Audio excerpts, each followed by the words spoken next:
Malam Jumat terakhir di kampung sunyi. Di sebuah perkampungan kecil yang jauh dari hiruk pikuk kota, 3 sahabat, Adi, Bayu, dan Rina, memutuskan untuk menghabiskan malam Jumat dengan menginap di rumah tua peninggalan kakek Adi. Rumah itu sudah lama kosong, berdiri di ujung kampung, dikelilingi oleh pepohonan besar yang menjulang tinggi, menciptakan bayangan-bayangan aneh saat diterpa cahaya bulan. Malam itu, mereka berkumpul di ruang tamu, bercengkerama sambil menikmati cemilan yang mereka bawa. Lilin-lilin kecil menerangi ruangan, menciptakan suasana hangat di tengah dinginnya malam. Namun, meskipun mereka berusaha bersikap santai, ada sesuatu dalam udara yang terasa salah. "Apa kamu yakin kita baik-baik saja di sini, Di?" tanya Rina dengan nada ragu. Matanya menyapu sudut-sudut ruangan yang penuh debu. Adi mengangguk. "Tentu saja. Ini cuma rumah tua. Gak ada yang perlu ditakuti." Bayu yang sejak tadi asyik memainkan ponselnya terkekeh. "Kecuali kalau tiba-tiba ada suara-suara aneh atau pintu kebuka sendiri. Hehe," ujar Bayu. Rina melirik tajam ke arah Bayu. "Jangan bercanda begitu." Namun, tepat setelah Rina berkata demikian, mereka terdiam. Suara ketukan itu terdengar dari dalam rumah, bukan dari pintu depan. Bayu menelan ludah. Itu dari dalam kan?" Adi bangkit perlahan, mengambil sentir dari tas meja, lalu berjalan menuju asal suara itu. Rina dan Bayu saling pandang, lalu dengan enggan mengikuti dari belakang. Suasana menjadi lebih mencekam saat mereka melewati lorong gelap menuju dapur.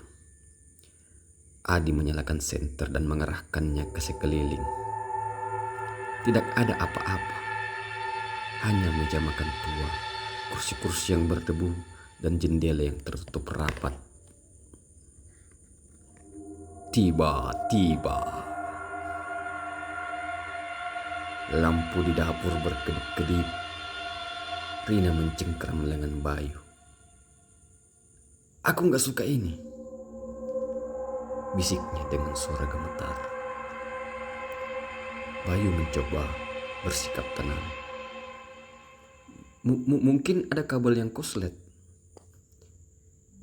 Namun, sebelum ia bisa menyelesaikan kalimatnya, suara langkah kaki terdengar di belakang mereka.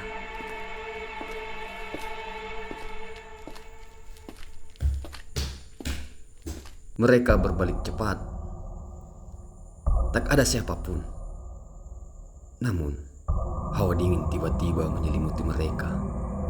Bau busuk yang menyengat mulai menyusup ke hidung, seperti bau bangkai yang telah membusuk selama berminggu-minggu. Dan saat itulah mereka melihatnya.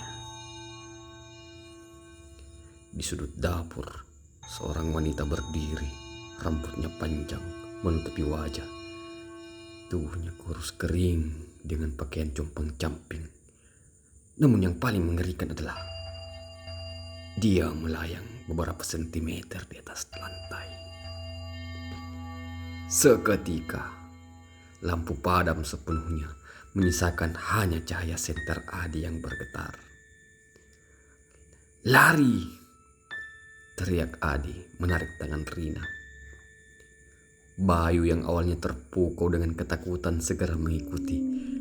Mereka berlari ke ruang tamu, tetapi pintu depan yang tadi terbuka kini tertutup rapat. Adi mencoba membuka kunci, memutar gagang pintu dengan sekuat tenaga, tapi pintu itu seakan dipaku ke kusennya. "Tidak bisa!" seru Adi. Nafasnya memburu. Di belakang mereka, suara langkah kaki semakin mendekat. Rina menoleh dan menjerit saat melihat wanita itu kini berada di ujung lorong. Kepalanya sedikit miring dengan senyum mengerikan di wajahnya. Bayu meraih sebuah kursi dan melemparkannya ke arah wanita itu. Tapi kursi itu hanya menembus tubuhnya, seolah-olah dia bukan manusia. Wanita itu mulai berbisik. Suara itu terdengar di kepala mereka, menggema, menusuk pikiran mereka dengan kata-kata yang tidak mereka mengerti. Rina menutup telinganya, menangis ketakutan. "Berhenti! Tolong berhenti!" Tiba-tiba tubuh Bayu terangkat ke udara. Matanya membelalak, nafasnya tercekat seakan ada tangan tak kasat mata yang menjerat lehernya. "Bayu!" teriak Adi, mencoba meraih sahabatnya. Bayu meronta-ronta, wajahnya mulai membiru, suara retakan tulang terdengar jelas di ruangan itu.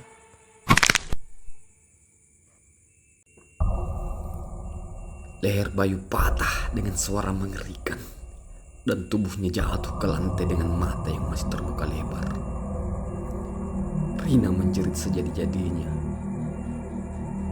Tangannya gemetar menutupi mulutnya. Adi yang kini mulai kehilangan akal sehatnya menarik Rina. "Kita harus keluar dari sini." Mereka berlari ke dapur, mencoba keluar melalui pintu belakang. Namun, saat mereka membukanya, wanita itu sudah berdiri di sana lebih dekat dari sebelumnya. Rina langsung jatuh terduduk, tubuhnya gemetar hebat. Aku nggak mau mati. Aku nggak mau mati." Wanita itu berjalan mendekat, tangannya yang pucat terulur ke arah Rina. Adi dengan seluruh keberanian yang tersisa mencoba menarik Rina bangkit. "Ayo Rina, kita harus lari." Tapi Rina tak bergerak, matanya menatap kosong ke depan. Bibirnya bergerak seolah ingin berbicara, namun tak ada suara yang keluar. Dan tiba-tiba kepalanya terputar sendiri 180 derajat. Tubuhnya kejang sesaat sebelum jatuh ke lantai. Adi terdiam. Seluruh tubuhnya membeku. Matanya basah. Dadanya terasa sesak. Sial! Sial! Sial! Ia merayap mundur merasakan tubuhnya lemas hingga punggungnya menempel pada dinding. Wanita itu kini berdiri tepat di depannya. Adi ingin berteriak, tetapi tak ada suara yang keluar dari tenggorokannya. Wanita itu menatapnya dengan mata kosong yang meneteskan darah hitam. "Kau ikut aku," bisiknya. Kemudian segalanya menjadi gelap. Keesokan paginya, warga kampung menemukan rumah itu dalam keadaan sunyi. Mereka menemukan 3 mayat di dalamnya. Bayu dengan leher patah, Rina dengan kepala terbalik, dan Adi yang terduduk di pojok ruangan dengan wajah penuh ketakutan. Mulutnya masih terbuka, seakan hendak menjerit. Sejak saat itu rumah tua itu kembali kosong. Tak ada yang berani mendekat, karena siapapun yang masuk tidak akan pernah kembali.